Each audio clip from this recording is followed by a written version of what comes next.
기도하겠습니다. 할렐루야. 한 주간도 평안하셨습니까? 뭐 명절이라고 해서 뭐 마음껏 가족들 만나지도 못하고, 그죠? 와도 눈치 보이고 밖에 나가지도 못하고 참 명절 같지도 않은 명절을 보내시지 않았을까 하는 마음이 있는데요. 어떤 기사에 보니까 다 힘들지만 코로나 블루, 심지어는 코로나 블랙이라고 하더라고요. 다 힘들지만 특별히 우리 어르신들이 더 많이 힘든 것 같아요. 그래서 병 걸리면 또 안 되기 때문에 더 어디 다니시지도 못하고, 우리도 작년에 시니어 예배 한 번도 못하고, 에라 모르겠다 한번 할까 그런 마음이 가을쯤 들었는데, 누가 그러더라고요. 기다리는 분도 있지만 괜히 했다가 또 안 좋다고 또 얘기하시는 분들도 분명히 있을 거다. 그래서 맞다. 그래서 아이고 참고 그냥 못 모이고, 그래서 어르신들 참 뵙고 싶은데 이렇게 못 모여서 안타깝고, 올 추석쯤이면은 우리가 또 마음껏 만나겠죠, 그죠? 그런 날을 좀 기대하면서 또 잘 견디는 우리 모두가 되기를 소망합니다. 오늘 말씀을 통해서 하나님께서 우리에게 은혜 주시기를 간절히 기원합니다. 우리 잠시 기도하겠습니다. 거룩하신 주님, 주의 전에 나왔습니다. 우리에게 은혜를 허락하여 주시고 새 힘을 허락하여 주시고 하나님의 말씀 가운데 위로함 받고 또 그 말씀 가운데 새롭게 다짐하고 결단하는 이 시간이 되게 하여 주시옵소서. 예수님의 이름으로 기도하옵나이다. 아멘. 오늘 야고보서 두 번째 시간입니다. 예전에 우리가 배웠던 과학적인 상식 중에 혼합물과 화합물이라고 하는 개념이 있습니다. 여러분 다 잘 아실 거라고 생각을 해요. 혼합물이라고 하는 것은 A라는 물질과 B라고 하는 물질을 그냥 섞어 놓은 거예요. 우리 비빔밥 생각하시면 돼요, 그렇죠? 비빔밥 그냥 나물 뭐 이런 것들 다 그냥 한데 막 뒤섞어 놓으면 A도 있고 B도 있고 그냥 그게 같이 되어 있는 것이죠. 이것을 우리가 혼합물이라고 합니다. 바뀐 건 없어요. 그냥 섞여 있는 거예요. 근데 화합물이라고 하는 것은 그게 아니라 A와 B를 섞어놨더니 A도 없어지고 B도 없어지고 C가 생긴 거예요. 전혀 새로운 물질이 생긴 거예요. 이것을 화합물이라고 이야기합니다. 대표적으로 뭐가 있냐면 수소와 산소죠. 수소는 이 상온에서 기체로 되어 있어요. 공기 중에 일부가 있죠. 산소도 공기 중에 일부가 있습니다. 눈에 보이지 않지만 이 안에 수소도 있고 산소가 있어요. 근데 이것을 모아서 수소하고 산소만 딱 합쳐 놓으면 뭐가 되죠? 물이 되는 거예요. 물. 기체가 아니라 액체가 되는 거예요. 그래서 물이라고 하는 전혀 새로운 H2O가 만들어지는 것, 이런 것을 화합물이라고 이야기하고, 이런 반응을 화학 반응이라고 이야기를 합니다. 근데 제가 가만히 생각해 보니까 우리의 삶 속에서도 이런 두 가지의 반응이 있구나 하는 것을 좀 깨닫게 됩니다. 예를 들어서 우리가 고난이라고 하는 것, 어려움이라고 하는 것이 있어요. 그 어려움이 우리에게 오면 이것을 잊고자 노력을 합니다. 뭘로 잊으십니까? 여러 가지 TV를 보면서 재미있는 TV 프로를 보고 영화 한 편을 보면서 그 시간은 잠깐 잊어져요. 그 시간은 잠깐 잊어지는데 영화가 끝나면, 그 TV 프로가 끝나면 그 고난이 다시 그대로 나를 또 괴롭히게 되는 거예요. 어떤 분들은 술로 잊고자 하죠. 술을 먹고 그러면서 한바탕 그냥 이렇게 욕을 하고 보면 그 순간은 잊어질지 모르지만, 그러나 그 순간 술이 딱 깨면 다시 또 시작이에요. 그대로 없어지지 않습니다. 마치 혼합물처럼 A랑 B랑 섞여 있지만 그대로 A도 그대로 있고 B도 그대로 있는 거예요. 근데 화학 반응이 있어요. 화학 반응. 고난이라고 하는 것이 내게 들어왔는데 전혀 새로운 것이 나에게 딱 촉매제가 있으면 이게 완전히 바뀌어서 고난이 없어져요. 고난이 없어지고 나에게 뭐가 생길까요? 오히려 감사가 생기는 거예요. 그것이 고난이었는데, 원망이었는데, 불평이었는데 새로운 물질이 하나 나에게 탁 들어오니까 그게 사라지고 오히려 나에게 감사로 변하네. 야, 이게 없어야 되는 것인 줄 알았는데 그게 아니라 야, 잘됐다, 오히려 나에게 참 감사거리네 라고 고백되어질 수 있다는 거예요. 이게 화학 반응이라는 거예요. 자, 그러면 그 촉매제가 뭘까요? 뭐가 들어왔을 때 나에게 그런 변화가 일어날까요? 바로 믿음이죠. 믿음. 그래서 오늘 말씀의 제목이 믿음의 화학 반응입니다. 믿음이라고 하는 것이 나에게 딱 생기면 내게 있었던 고난과 아픔과 슬픔과 역경과 그 어떤 것도 새롭게 변화가 되는 거예요. 오히려 그것이 나에게 감사거리가 되고, 오히려 그것이 나에게 잘 됐다, 오히려 참 나에게 유익이다 라고 말할 수가 있다는 것입니다. 이것이 우리의 삶의 영적인 화학 반응이다 라고 말할 수가 있는 것이죠. 여러분, 오늘 야고보서 말씀은 바로 그것을 이야기하고 있습니다. 살아있는 믿음에 대해서 이야기하고 있습니다. 여러분, 지난 시간에 야고보서가 행위를 강조한다고 해서 그것을 오해하시면 안 돼요. 믿음을 약화시켰다고 생각하시면 안 돼요. 야고보서도 여전히 믿음을 강조하고 있습니다. 우리 기독교 신앙의 가장 중요한 것이 믿음이죠. 그런데 야고보는 그 믿음이 살아서 움직이는 믿음이 있고, 아무런 힘도 없는, 있는 둥 마는 둥 하는 죽은 믿음이 있다고 이야기하고 있어요. 살아있는 믿음은 우리에게 놀라운 변화를 일으킨다는 거예요.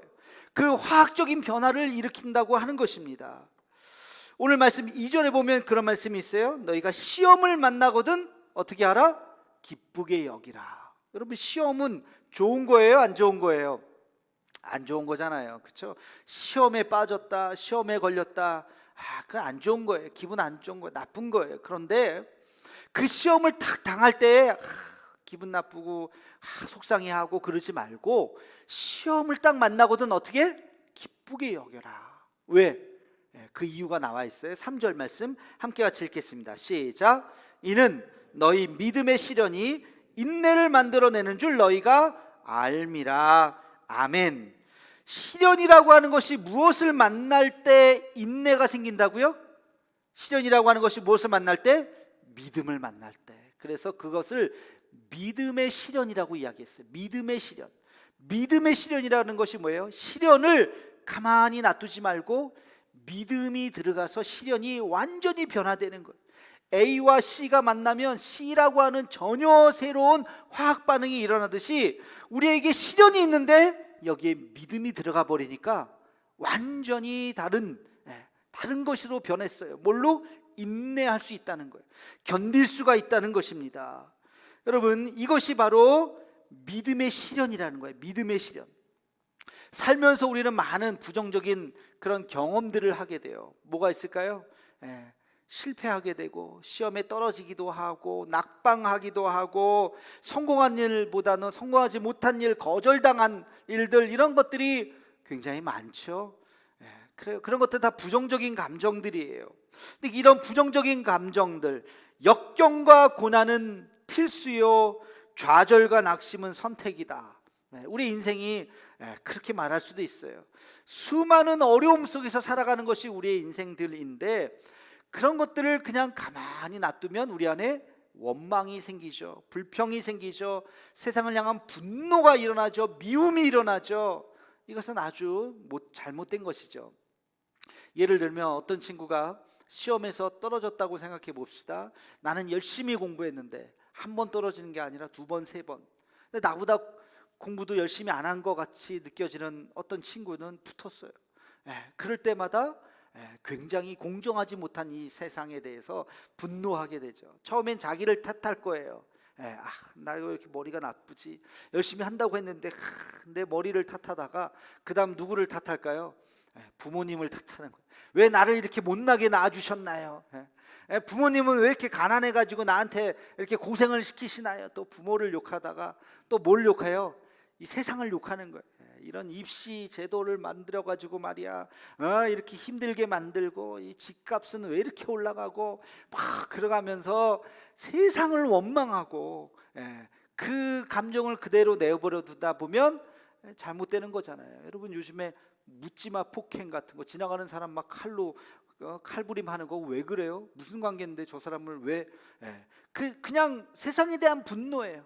그 어렸을 때 그냥 막 욕먹고 막 좌절당하고 그런 것에 대해서 이 세상에 대한 분노, 누군지 모르지만 하여튼 그냥 아무나 그냥 다 폭력을 행하려고 하는 그런 마음들, 참 안타깝죠. 그런 마음들이 그냥 있으면 안 된다는 것입니다. 이것이 변화되어야 돼요. 어떻게 변화될까요? 믿음이 들어오면 그것이 변화될 수 있다는 것입니다. 긍정적인 마음으로 변화가 되어야 됩니다. 자, 그러면 이 믿음의 화학 반응에 세 가지 영역이 있어요. 여러분 이것을 잘 기억하시면 좋겠어요. 믿음의 화학 반응, 우리 예수 믿는 사람들 믿음이 들어왔을 때 무엇이 변화해야 되는가? 첫 번째는 실패와 절망이 변할 수가 있습니다. 우리 살면서 실패와 절망이 있다 그랬어요. 그 실패와 절망이 어떻게 변하느냐? 우리 함께 같이 3절 말씀을 다시 한번 읽어보겠습니다. 시작. 이는 너희의 믿음의 시련이 인내를 만들어내는 줄 너희가 알미라. 시련이라고 하는 것은 똑같아요. 누구든지 살면서 시련이 있다니까요. 실패가 있다니까요. 아픔이 있다니까요. 그런데 이 시련이라고 하는 것은 똑같은데 믿음의 시련으로 이것을 만들어버리면 뭐가 생긴다고요? 인내가 생긴다고요. 세 가지의 변화가 일어납니다. 첫 번째는 의미 부여가 돼요. 왜 이런 일들이 일어나게 되었지? 라고 하는 것을 깊이 생각해야 돼요. 그리고 깨닫게 됩니다. 그렇구나. 그렇구나 하고 알게 되면 그 다음에 견딜 수가 있는 거예요. 참을 수가 있어요. 인내할 수가 있어요. 그리고 나서 마지막에 그것을 참는 동안 뭐가 생길까요? 내 마음속에 감사가 나오는 거예요. 오히려 감사하다. 대표적인 사람이 하나 있잖아요. 누구예요? 욥이잖아요. 욥. 여러분 욥의 고난을 너무 잘 아시죠? 말할 수 없는 고난. 죄에 대한 대가도 아니었어요. 그냥 엄청난 고난을, 경제적인 고난, 육체의 고난, 자식에 대한 고난, 인간이 경험할 수 있는 모든 엄청난 고난을 한꺼번에 다 겪은 사람이에요. 근데 그 욥이 자기의 고난이 왜 왔는지를 생각했어요. 그리고 나서 깨닫고 한마디 했습니다. 그게 바로 욥기 23장 10절에 나와 있죠. 우리 함께 같이 욥기 23장 10절 말씀을 읽겠습니다. 시작. 그러나 내가 가는 길을 그가 아시나니 그가 나를 단련하신 후에는 내가 순금같이 되어 나오리라. 아멘. 내가 가는 길, 내가 지금 어디로 가고 있는지 나는 몰라요. 그쵸? 왜 이런 일들이 있는지를 몰라요. 근데 한 가지 깨달았어요. 하나님이 하신다.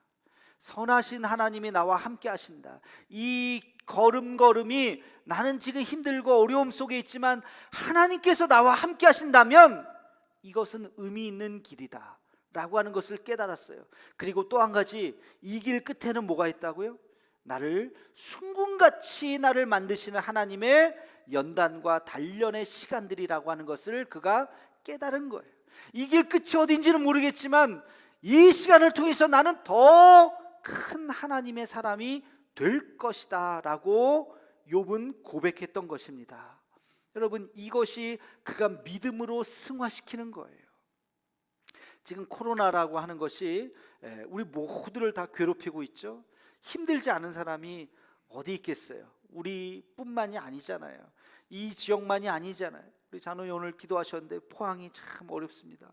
맞습니다. 우리는 특별히 이 큰 기업이 하나가 이 도시를 거의 이끌고 나가기 때문에 굉장히 중요한 이 기업이지 않아요?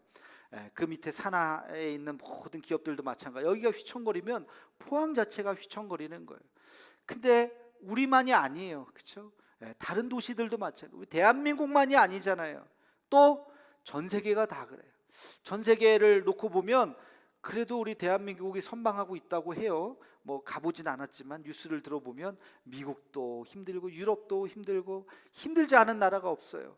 다 왜 이런 일들이 일어나게 됐는가? 그냥 우리 마음속에 드는 1차적인 마음은 원망과 불평이잖아요. 이게 뭐야 지금. 그러면서 어떤 분이 그러더라고요. 은퇴를 했어요. 은퇴하면 옛날에 다 뭐예요? 해외여행들 가시잖아요. 그 은퇴 기념 여행 가서 어디 원하는데 나 이제 은퇴했다, 한 달, 두 달 어디 갔다 오시고 막 그러는데 갈 수가 없는 거예요. 나 은퇴 한평생 열심히 일해가지고 은퇴해서 좀 놀러 가려고 그랬더니 코로나 때문에 가지도 못한다고 그런 이야기를 하는 걸 들은 적이 있어요. 그런 거는 그래도 참 약과죠. 정말 생계가 힘들어하는 사람들도 많지 않습니까? 그런데 이 코로나를 우리가 다시 한번 잘 생각해 보면서 오히려 이것을 우리가 이 코로나의 의미가 무엇인지를 다시 한번 생각해야 됩니다. 뉴스를 제가 이렇게 보면 안 볼 수도 없고, 또 보면은 화가 나고, 세상이 어떻게 이렇게 됐나. 중간중간 나오는 교회에 대한 또 뉴스들은 온통 다 부정적인 뉴스들이 나오니까 안 볼 수도 없고 보자니 괴롭고, 그런 뉴스들을 접하면서 한숨만 푹푹 나와요. 그런데 그냥 한숨과 원망과 저기에는 왜 또 저래, 이 교회는 왜 또 저래, 저긴 이단인데 왜 이렇게 사람들이 그걸 구분을 못해, 이런 마음이 아니라 다시 한번 가만히 생각해 보면 이런 시간도 우리에게 뭔가 새로운 시대로 지금 접어들고 있구나. 우리 한국교회가 지금 여기까지 왔는데 이제는 새롭게 탈바꿈해야 되는 한 분기점에 왔구나 라고 하는 것을 깨닫게 되는 것입니다. 그래서 믿음의 눈으로 이것을 다시 한번 보면 우리 사회도 또 우리 교회도 새롭게 해석해야 된다는 것입니다. 이 고통과 고난을 절망으로 바라보는 것이 아니라 그 안에서 새로운 희망을 볼 수 있어야 되는 것입니다. 교회 이렇게 결코 망하지 않습니다. 하나님이 계신데 교회가 망하겠어요? 우리의 연약했던 부분, 우리가 잘못했던 부분들이 드러날 뿐이에요. 인정해야 되는 거예요. 그래서 그것을 고치고 그것을 새롭게 해서 이제 하나님께서 원하시는 새로운 교회의 모습으로 바꾸어 가야 하는 것입니다. 그것이 우리에게 놓여 있는 과제인 것이에요. 이것을 바라보고 새로운 희망의 그 길로 갈 수 있는 우리 모두가 되기를 주님의 이름으로 축원합니다. 자, 두 번째, 믿음의 화학 반응이 어디에서 일어나야 되는가? 우리의 삶의 열정이 변해야 되는 것입니다. 여러분, 열정이라고 하는 것은 매우 중요해요. 무엇인가 열심히 하려고 하는 마음이 있어야 돼요. 근데 이 열정도 그냥 내어버려 두면 변질될 수가 있어요. 여러분, 이 열정이 어떻게 변질될 수 있느냐? 우리 야고보서 1장 14절과 15절 말씀을 함께 같이 읽겠습니다. 시작. 오직 각 사람이 시험을 받는 것은 자기 욕심에 끌려 미혹됨이니 욕심이 잉태한즉 죄를 낳고 죄가 장성한즉 사망을 낳느니라. 아멘. 그 사망이 어디서부터 온다고요? 죄로부터 온다고. 죄 때문에 죽는 거예요. 이 죄가 어디서부터 온다고요? 욕심 때문에 오는 거예요. 근데 이 욕심의 근원이 뭘까요? 이게 바로 열정이라는 거예요. 여러분, 열정은 순수한 거예요. 열정 자체가 나쁜 것이 아니에요. 근데 이 열정을 그냥 가만히 내어버려 두면 이 열정이 뭘로 변질될까요? 욕심으로 변질되는 거예요. 그리고 그 욕심이 죄를 가져오게 되고 그 죄가 죽음을 가져오게 되는 것입니다. 그래서 이 관계를 우리가 잘 알아야 돼요. 예를 들면 여러분, 열심히 일해서 돈을 벌어야지, 이것은 좋은 거예요. 이게 나쁜 거 아니에요. 이게 열정이잖아요. 돈 벌 마음도 없으면요 열심히 하지도 않아요. 그냥 대충 살지 그냥 아무렇지도 않아, 그냥 아무렇게나 살자. 그런 마음은 좋은 게 아니죠. 열심히 살아서 열심히 돈 벌어야지 좋은 거예요. 근데 열심히 돈 벌어야지 하는 그 열정이 변질되면 어떻게 될까요? 돈만 버는 거예요. 돈 버는 일에 모든 거를 다 하는 거예요. 불법도 행해요. 돈을 벌려면 뭐든지 해요. 돈을 벌기 위해서는 신앙도 버려버려요. 돈을 벌기 위해서는 나중에 사람도 죽일 수 있는 거예요. 돈을 위해서 돈의 노예가 되는 거예요. 그게 욕심이죠. 그게 그 사람을 파멸시키게 되는 것입니다. 열정이 변질되는 거예요. 그래서 우리의 열심과 그 열정이 변질되지 않고 믿음을 만나야 돼요. 자, 믿음이라고 하는 것을 딱 만나면 새로운 변화가 일어나요. 그게 뭘까요? 우리의 열정에 믿음이 들어가면 새로운 변화가 일어나요. 그것이 바로 비전입니다. 비전. 하나님 안에서 새로운 것을 볼 수 있는 거예요. 하나님 안에서 내 이 열정을 가지고 주님 앞에 쓰임 받게 되는 것입니다. 제가 예전에 선교사님 한 분을 만났어요. 이야기하면서 평신도 선교사님이셨는데 어떻게 선교사님이 되셨나요? 그랬더니 자기 옛날 이야기를 해 주시더라고요. 처음에 자기 직업은 학교 선생님이었대요. 학교 선생님으로 아이들 가르치는 게 너무 좋아서 선생님을 했는데 두 가지 문제가 있더라. 순수하게 아이들 가르치는 게 좋아서 선생님이 됐는데 가르치는 시간보다 학교 행정일 하는 시간, 이런 일들에 너무 시간을 많이 뺏기니까 아이들과의 이런 소통이 생각보다 많지 않은 거예요. 또 하나의 문제가 뭐냐면 월급이 생각보다 쥐꼬리인 거예요. 그래서 이게 성이 안 차는 거예요.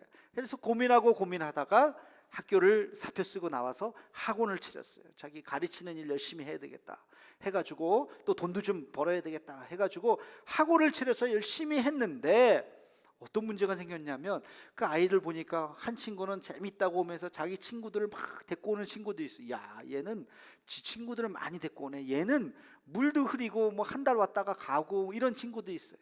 그러니까 아이들을 딱 보니까 아이들이 돈으로 보이기 시작하는 거예요. 얘는 괜찮은 애네. 얘는 빨리 나갔으면 좋겠는데. 그러니까 자기 자신이 너무 싫은 거예요. 아이들이 돈으로 보이기 시작하니까. 그러던 어느 날 교회에서 단기 선교를 간다 그래서 어떻게 하다가 같이 갔대요. 선교지에 가서 그 순수한 선교지의 그 아이들을 보니까 마음이, 자기 처음에 그 순수했던 마음이 막 살아나는 거, 너무 이쁘고 너무 사랑스럽고. 그래서 그때 하나님께서 자기에게 믿음의 씨앗을 주신 거예요. 이 아이들과 같이 순수한 마음으로 가르치고 그랬으면 좋겠다는 마음이 들고, 그리고 10년 동안 기도하고 자기 아내를 설득하고 그래서 정리를 하고 나와서 이 선교지에서 학교를 만드는 것이 제 꿈입니다 하면서 그 사역을 하고 계시더라고요. 여러분, 학원으로 돈 버는 것 자체가 잘못됐다는 것이 아니에요. 근데 그분이 어느 순간 자기도 모르게 그게 욕심으로 변질되기 시작했을 때 그에게 찾아온 것이 믿음이었어요.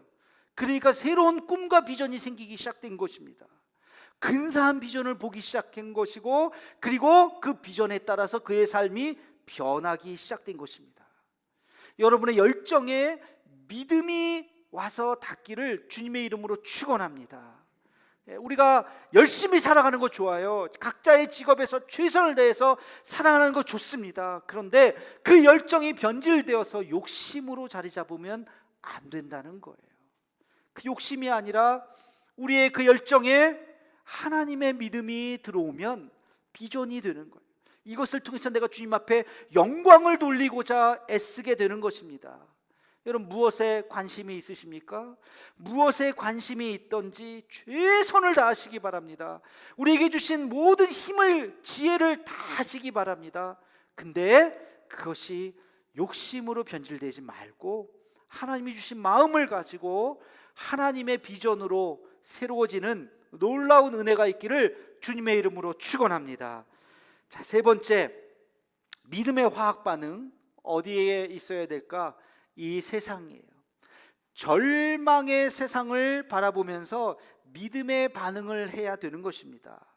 아까도 잠깐 말씀드렸듯이 저도 이렇게 고정해서 보는 TV 프로가 다른 거 없어요. 뉴스만 봐요. 뉴스. 어느 날은 SBS 봤다가, 어느 날은 KBS 봤다가, 어느 날은 MBC 봤다가, 뭐 JTBC도 봤다가, 뭐 이렇게 왔다 갔다 보면서 뉴스를 이렇게 보는데, 안 보면 또 궁금하고 보면 속상하고, 뭐 좋은 뉴스가 몇 개 없잖아요, 그렇죠? 다 이런저런 안 좋은 뉴스들, 거기에 기독교에 관련된 거 하나씩 또 올라오면 또 속상하고, 아이고 또 저 교회가 또 왜 저러나, 뭐 그런 마음들 막 들면서 한숨이 나오고 마음이 좀 우울해져요. 근데 오늘 말씀을 준비하면서 그 세상을 보면서 희망이 없다, 점점 절망이다, 바이러스가 또 찾아올 것이다, 4차 유행이 또 올 것이다, 코로나를 극복해봤자 또 다른 바이러스가 올 것이다, 모든 그 빙산이 다 녹고 있다, 뭐 이런 부정적인 뉴스를 계속 보다 보면 한두 끝도 없더라고요. 근데 그때 믿음이 다 오면 뭘로 변할까요? 부정적인 세상 속에 믿음이 딱 오니까 무엇으로 변할까요? 그것이 바로 사명으로 변하는 거예요. 사명으로. 교회가 지금 다 힘들다? 근데 그것이 믿음이 내 안에 오니까 우리가 해야 할 일이 있구나. 우리가 지금 해야 될 일이 있구나. 한국교회가 지금 해야 될 일이 있구나. 우리의 약점이 여기였구나. 이것을 보완할 때 하나님께서 교회를 통해서 새롭게 역사하시겠구나. 우리가 지금 굉장히 힘들고 어려운 삶을 살아가고 있지만, 그러나 우리가 해야 될 일이 바로 이것이구나 하는 것을 바라볼 수 있게 되는 것입니다. 여러분, 로마서 말씀 잘 아시죠? 로마서 5장 3절과 4절 말씀입니다. 우리 함께 같이 읽겠습니다. 시작. 다만 이뿐 아니라 우리가 환난 중에도 즐거워하나니 이는 환난은 인내를, 인내는 연단을, 연단은 소망을 이루는 줄 알미로다. 아멘. 마지막에 소망을 얘기해요. 근데 이 소망이 어디서부터 온 거예요? 어디서부터 온 거예요? 이게 막 찾아갔더니 환난으로부터 온 거예요. 환난이었지만, 그러나 환난을 품었더니 그것이 뭐가 돼요? 인내와 연단을 거쳐서 소망이 되는 거예요. 환난이 결국에는 바뀌어서 우리에게 소망이 되는 것입니다. 여러분, 아프리카 신발 장수 이야기 들어보셨나요? 어느 사장님이 아프리카에 신발을 팔고 싶은데 사원을 시켜서 아프리카에 가서 좀 신발을 팔 수 있는지 보고 와라 그랬더니 사원 둘이 가서 봤어요. A라는 사원은 와서 보고를 하기를, 사장님, 아프리카에는 신발을 팔 수가 없습니다. 왜? 다 맨발로 다닙니다. 이 사람들은 문화가 맨발 문화예요. 신발을 아무리 해도 팔리지 않을 것 같아요. 부정적인 보고를 했어요. B라고 하는 사람은, 사장님, 여기야말로 대박 시장입니다. 가서 봤더니 아무도 신발을 신고 있지 않아요. 우리가 신발 잘 만들면 어마어마하게 신발을 팔 수 있을 것 같습니다. 그렇게 보고를 했다는 거예요. 여러분, 똑같은 거 봤잖아요. 그렇죠? 맨발로 다니는 아프리카 사람들을 보면서 한 사람은 아이고 글렀다, 여기는 신발 팔기는 글렀다. 그리고 또 한 사람은 야, 여기야말로 대박 시장이다. 이 사람들 다 신발 하나씩 살면 어마어마하게 판매를 하겠구나 볼 수 있다는 거예요. 똑같은 모습을 보면서 한 사람은 절망이요, 한 사람은 사명을 발견하게 되는 것입니다. 여러분, 세상을 보면서 힘들죠? 뉴스를 보면서 우울하죠? 아이고. 그런데 거기에서 우리가 해야 할 일을 찾을 수가 있다는 것입니다. 소명을 발견할 수가 있다는 것입니다. 우리가 지금도 부르는 찬송가 580장, 여러분 이런 가사예요. 삼천리반도 금수강산, 하나님 주신 동산, 이 동산에 할 일 많아 사방에 일꾼을 부르네. 곧 이날에 일가려고 그 누가 대답을 할까? 일하러 가세, 일하러 가, 삼천리 강산 위에. 그죠? 여러분, 이게 원래는 이제 노래는 외국 곡이지만 이 가사는 우리나라 분이 만든 거예요. 누가 만들었느냐? 남궁옥 선생님이 만드신 거예요. 언제? 1920년대. 1920년대는 어째? 일제시대잖아요. 나라를 빼앗겼을 때. 그러나 이 멜로디를 보고 우리가 할 일이 있다는 거, 할 일 많은 이 나라에 우리가 태어났는데, 할 일 많은 이 나라에 우리가 하나님께서 우리에게 사명을 주셨다는 것을 이 노래를 통해서 많은 사람들이 부르게 하셨다는 것입니다. 여러분, 절망이 아니라 뭐라고요? 사명이라고요. 절망이 아니라 사명인 것입니다. 믿음이 우리 안에 오면 우리가 해야 할 일이 보이는 거예요. 무엇을 해야 할지를 우리가 깨닫게 되는 것입니다. 이것이 믿음의 화학 반응이에요. 믿음의 화학 반응. 야고보서는 믿음을 이야기해요. 근데 그 믿음이 어떤 믿음이냐?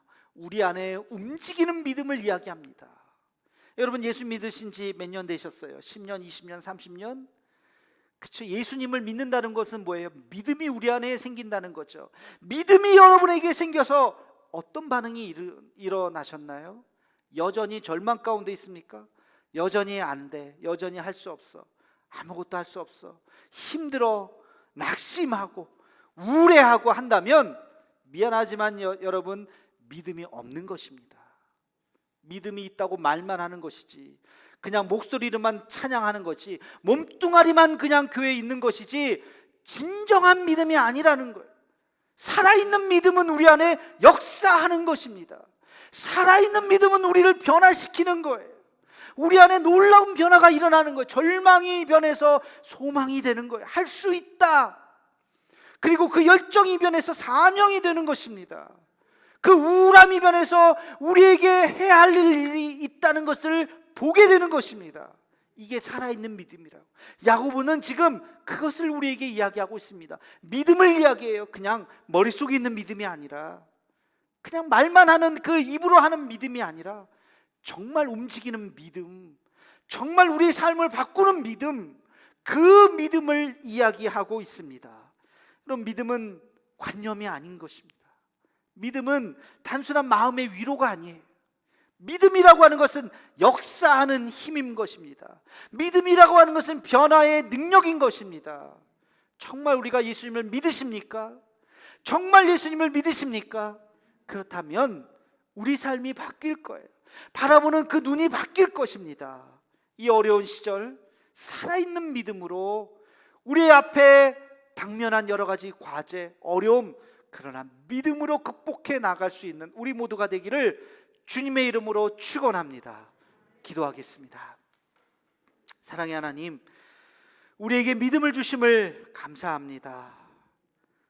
절망이 변해서 소망으로, 그리고 열정이 변해서 비전으로, 그리고 이 절망의 세상을 바라보며 하나님이 주시는 그 사명을 발견할 수 있는 우리 모두가 되게 하여 주시옵소서. 예수님의 이름으로 기도하옵나이다. 아멘.